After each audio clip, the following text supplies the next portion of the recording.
Mesdames et messieurs, bonjour et bienvenue sur le 10e numéro de votre journal Vie BDC, la vidéo d'information du quartier du Bois du Château.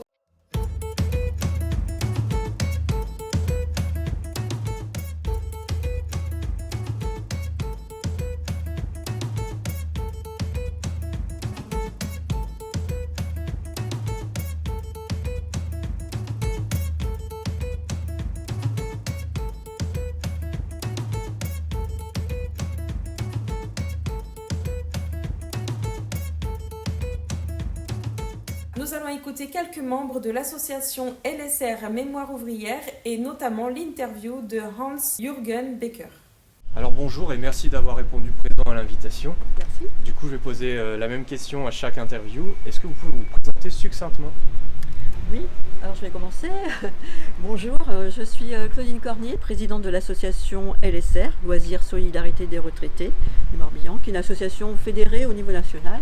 Il y a plusieurs LSR en France. Et on a intégré la chorale Mémoire ouvrière depuis plus de 10 ans. C'est une chorale qui a eu toute une histoire parce qu'elle existait déjà avant nous depuis pas mal d'années. Actuellement, elle a 25 ans. Alors bonjour, moi je suis Sophie Robic, je suis professeure de chant, chanteuse, auteur-compositeur et j'ai rejoint la chorale de mémoire ouvrière il y a quelques années pour donc la diriger et mener à bien des projets autour des valeurs de cette chorale, voilà, qui sont des valeurs humanistes, des valeurs autour du travail, des valeurs d'engagement. Et on essaye à travers les chants choisis, le répertoire, de mettre en valeur ce qui nous tient à cœur. Bonjour, moi c'est Hans-Jürgen Becker de Ludwigshafen. Je suis fonctionnaire et en plus membre de l'association franco-allemande Mannheim Ludwigshafen. Et je viens de Ludwigshafen, c'est la ville jumelée avec Lorient. Ça fait presque 50 ans que je viens à Lorient et je suis toujours heureux d'être ici parce que j'aime bien la Bretagne, j'aime bien les gens ici, ils sont tous sympas. Loïc Audrin, je suis trésorier de l'association LSR 56 et donc je suis à la chorale mémoire ouvrière depuis 22 ans, à peu près 22 ans d'activité. Et donc j'ai eu l'occasion, quand j'étais jeune, de participer à des échanges franco-allemands. Alors vous travaillez en collaboration avec une structure locale. Qu'est-ce qui a amené tout ça ? En fait, la chorale elle répète toutes les semaines au centre, à la maison de quartier du château. Et dans ce cadre-là, on a été invité à une rencontre dans le cadre du jumelage Lorient-Ludwigshafen.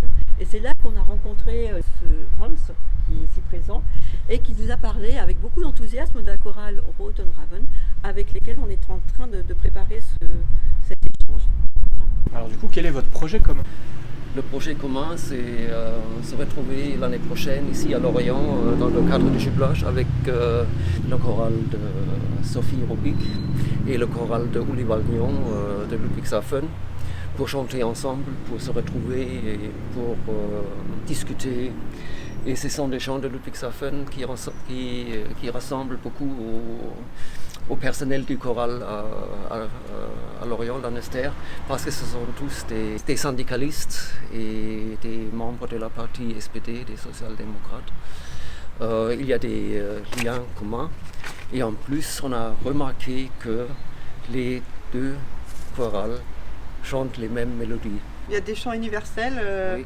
Les mélodies, des pas les mélodies textes. mais pas les textes. Du coup les textes sont en allemand et racontent quelque chose et en français ce sont les mêmes mélodies mais ce sont d'autres textes. Ouais. Et c'est drôle parce que justement on va pouvoir allier les deux et peut-être faire un couplet en allemand, un couplet en français. La musique peut-elle rassembler ? Oui, bien sûr, la musique est un langage universel. On peut réunir des musiciens du monde entier autour d'un même thème et ils vont se rencontrer musicalement et il va y avoir de la musique. Et là, en l'occurrence,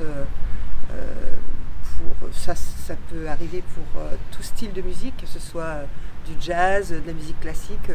On part autour d'un thème universel et tout le monde joue et a cette capacité de jouer ensemble. Là, en l'occurrence, pour les deux chorales, Eh bien, les deux chorales vont partager leur répertoire, vont aussi chanter seules leur propre répertoire et se réuniront, se rassembleront autour de quelques morceaux ensemble. Et donc, que peut-on vous souhaiter pour la suite? Sachant que les moments d'échange, c'est vraiment quelque chose auquel on est très attaché.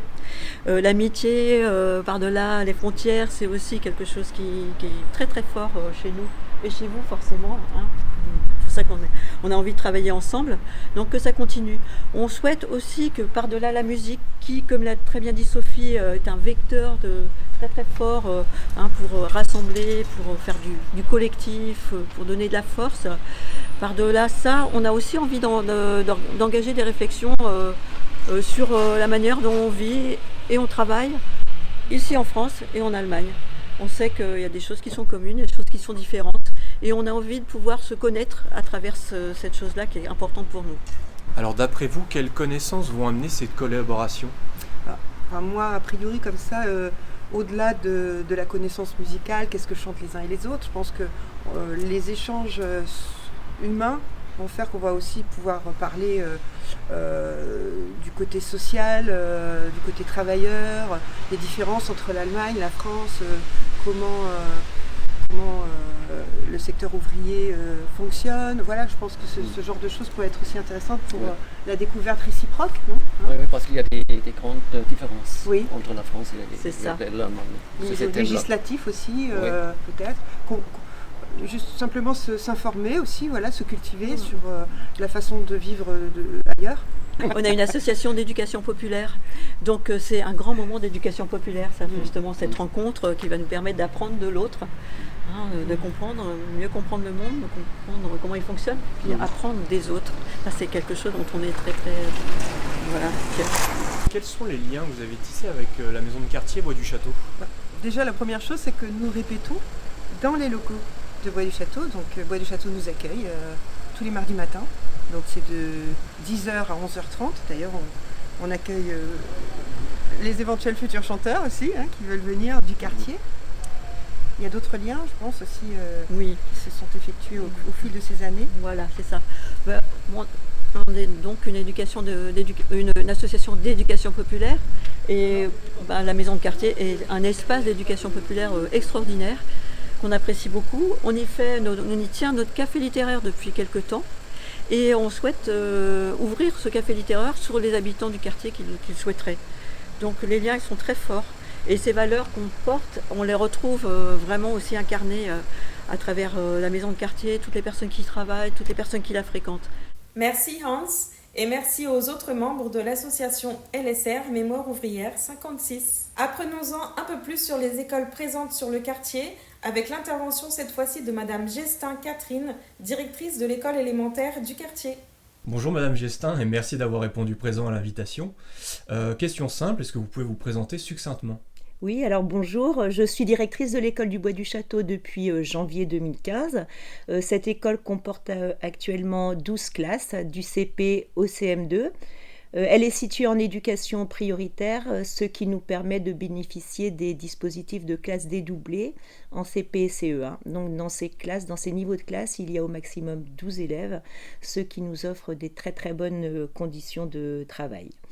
Les effectifs sont actuellement en baisse du fait de la rénovation du quartier. Beaucoup de gens sont amenés à déménager et à changer de quartier, voire de ville. Voilà, le climat scolaire est très très bon du fait d'un partenariat très actif avec les parents d'élèves. Alors, quels sont les liens actuels entre l'école et la maison de quartier de Bois du Château ? Alors, actuellement, la maison de quartier accueille environ une 50aine d'élèves tous les soirs dans le cadre de l'accompagnement à la scolarité. Parmi ces élèves, une partie va à la maison de quartier et l'autre reste dans les locaux de l'école à l'ABCD pour faire les devoirs et faire différentes activités, prendre le goûter. Les animateurs viennent les chercher à la sortie de l'école tous les soirs à 16h45, lundi, mardi, le jeudi et le vendredi. D'autre part, les enseignants des classes accueillent les bénévoles de l'aide aux devoirs dans les classes pour voir un petit peu des séances d'apprentissage en mathématiques, en français, voir comment, à notre époque, en 2024, on apprend à lire, on apprend à écrire, on apprend à compter, ce qui leur facilite le travail après le soir dans le cadre de leur mission à la maison de quartier de bénévoles. Donc ils viennent observer les élèves et puis ils posent ensuite, il y a un petit moment après de discussion avec les enseignants pour discuter un petit peu des apprentissages, de ce qu'on donne en devoir le soir, de comment il faut procéder, combien de temps ça dure. Et pour prolonger ces échanges, un repas partagé est organisé annuellement à la maison de quartier avec les bénévoles où nous échangeons librement sur les enfants, leurs difficultés, leurs réussites, comment faire pour que ça se passe mieux, l'apprentissage le soir des leçons, des devoirs et qu'est-ce qu'ils y font. Voilà. Un projet, d'autre part, avait été mis en place en partenariat avec la maison de quartier et le cours d'alphabétisation qui s'y déroule. Des parents étaient venus chercher des albums ici à la bibliothèque de l'école et les avaient travaillés dans le cadre des cours d'alphabétisation à la maison de quartier et étaient venus lire des histoires ici dans les classes de l'école et ça avait bien fonctionné. Ça ne se fait plus, mais avec Élodie Dréan de la maison de quartier, on aimerait bien remettre en place cette action qui avait été vraiment très très appréciée des parents et des enfants de l'école en fait. D'autre part, dans le cadre de la semaine du goût, la semaine prochaine, les classes de CP, CE1 et CE2 vont aller à la découverte des jardins partagés avec des animateurs de la maison de quartier. Et donc, quels sont les principaux défis à relever pour l'école dans ce quartier ? Alors l'un des principaux défis, c'est la mixité sociale. C'est d'ailleurs l'un des enjeux majeurs du programme de rénovation urbaine qui a débuté et devrait transformer le quartier en profondeur. L'école sera concernée puisqu'elle fera l'objet d'une restructuration et d'une rénovation à l'horizon 2030-2031 pour cette école, l'école élémentaire. Elle sera d'ailleurs transformée en école primaire et accueillera des élèves de la maternelle jusqu'au CM2. Et elle devrait comporter environ 12 classes, du moins ce qui est prévu. Le deuxième défi, c'est la réussite scolaire. Permettre à chaque élève de réussir son parcours scolaire, c'est une priorité. Et l'un des leviers fondamentaux pour y parvenir, c'est la coéducation. Pour cela, on associe énormément les parents au parcours scolaire de leurs enfants. C'est fondamental et ils sont associés à de nombreuses actions et projets qui se déroulent dans l'école. Ceux-ci sont fortement associés notamment aux apprentissages. Ils sont invités à venir dans les classes découvrir des séances de français, de mathématiques et après ils font un débriefing avec les enseignants sur ce qui s'est passé. Ils voient leurs enfants au travail, ils voient ce que leurs enfants réussissent et ça permet aussi aux élèves d'avoir vraiment une meilleure estime de soi et d'avoir davantage confiance en eux. Ils participent beaucoup aux sorties organisées par l'école. Ils sont associés aux projets théâtre, aux sorties culturelles, aux sorties sportives. Ils sont associés aussi à la remise individuelle des livrets. Ils viennent plusieurs fois par an discuter avec les enseignants des réussites de leurs enfants. Et d'autre part, des cours de français sont mis en œuvre dans l'école avec des parents d'élèves allophones afin de leur permettre de progresser en français, mais pour ce qui concerne tout ce qui est code de l'école. En fait, comprendre les mots qui sont donnés dans les cahiers, comprendre les évaluations qui sont données aux enfants, savoir appeler l'école pour dire que son enfant est malade, mais aussi une meilleure connaissance des institutions de la République et des valeurs de la République française. Ils sont aussi fortement associés au parcours artistique de leurs enfants. Et c'est aussi une des priorités de l'école, le parcours artistique de l'élève, l'éducation au développement durable aussi. On a un potager dans l'école, donc c'est un des enjeux essentiels pour l'avenir. Et puis également le sport, en fait, qui est fortement mis en œuvre dans les classes dans cette école. Parlons à présent d'un de nos temps forts à venir. Il s'agit du citoyen d'ici et d'ailleurs, qui nous permet de découvrir 2 pays différents chaque année. Pour le plaisir de vos yeux et de vos papilles, nous avons choisi comme prochaine destination Madagascar. Je vous laisse écouter Laetitia nous en dire plus. Et est-ce que tu peux te présenter succinctement ? Alors moi je m'appelle Laetitia et je suis responsable du secteur adulte à la maison de quartier du Bois du Château. Alors dis-nous, c'est quoi Citoyens d'ici et d'ailleurs ? Alors Citoyens d'ici et d'ailleurs, c'est un projet qui existe à la maison de quartier depuis maintenant 7 ans et il a lieu 2 fois par an et l'idée c'est à chaque fois de pouvoir mettre à l'honneur un pays européen et la fois d'après un pays à l'international. Et l'idée c'est de mettre en valeur finalement le pays, sa culture, ses coutumes, son histoire, ses traditions dans l'objectif de finalement mieux se connaître, mieux se comprendre et finalement mieux vivre ensemble sur le quartier. Et ce projet existe aussi parce que le quartier du Bois du Château, c'est un très beau quartier où il y a plus de 22 nationalités différentes. Donc c'est aussi ce qui a donné aussi corps et naissance à ce projet il y a maintenant quelques années. Et il réunit tous les ans des centaines de personnes. Donc on a aussi plaisir à le renouveler chaque année. Alors quel pays aborderez-vous pour cette année et peux-tu nous parler du programme aussi du coup ? Alors du coup, cette année, on aura du coup 2 pays. Donc on va commencer par Madagascar les 22 et 23 novembre prochains. Et ensuite, on fera le Royaume-Uni, là plutôt en avril. Voilà, toutes les informations et les dates sont présentes sur le programme de la maison de quartier, la petite plaquette d'information. Et donc au niveau du programme, on est en train de le finaliser pour Madagascar. On continuera toujours sur le même format, la soirée du vendredi, qui est une soirée d'apéro-débat avec la projection aussi de films qui vont pouvoir mettre à l'honneur le Madagascar et les Malgaches.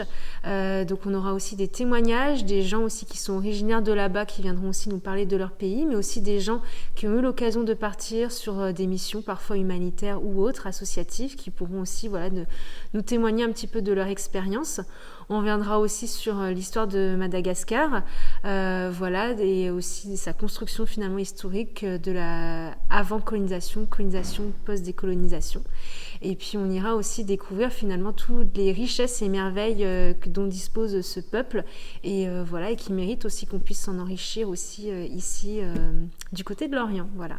Est-ce qu'il y aura un repas ou pas ? Ah oui, comme tous les ans, il y aura un repas. Donc ça, c'est la soirée du samedi.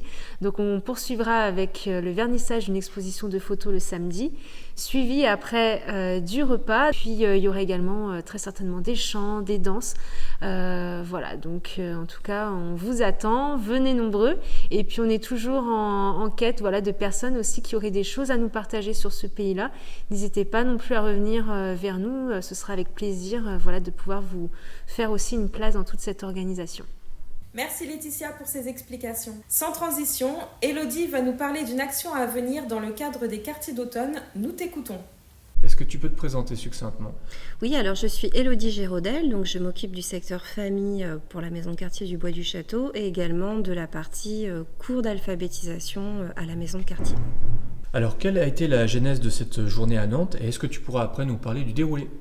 Oui, alors en fait, durant les périodes d'été, on a des fonds un peu exceptionnels qu'on appelle quartiers d'été, qui nous permettent d'avoir des subventions qu'on n'a pas les autres périodes de l'année pour développer des activités un petit peu exceptionnelles, comme par exemple les gonflables qu'on peut trouver sur le quartier ou d'autres temps d'animation.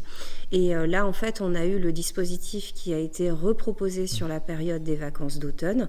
Donc ça s'appelle quartier d'automne et ça nous permet d'avoir des fonds supplémentaires pour proposer une sortie un peu exceptionnelle, qui doit par contre notamment répondre à quelques critères, l'intergénérationnel, par exemple la mixité, l'environnement, l'aspect culturel.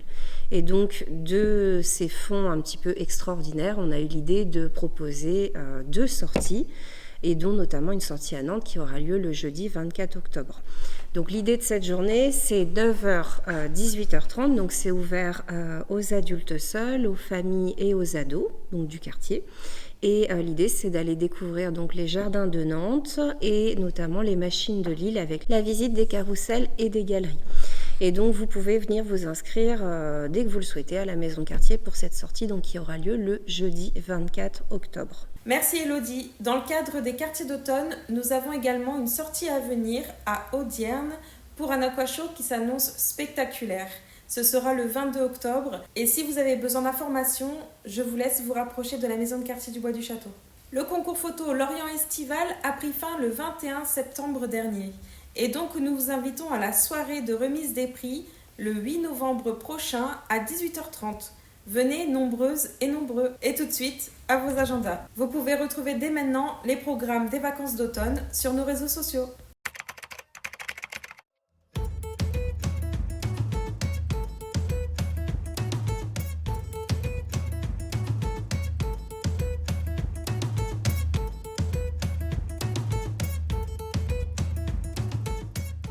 Je vous remercie infiniment d'avoir regardé ce nouveau numéro du VBDC, la vidéo d'information du quartier du Bois du Château.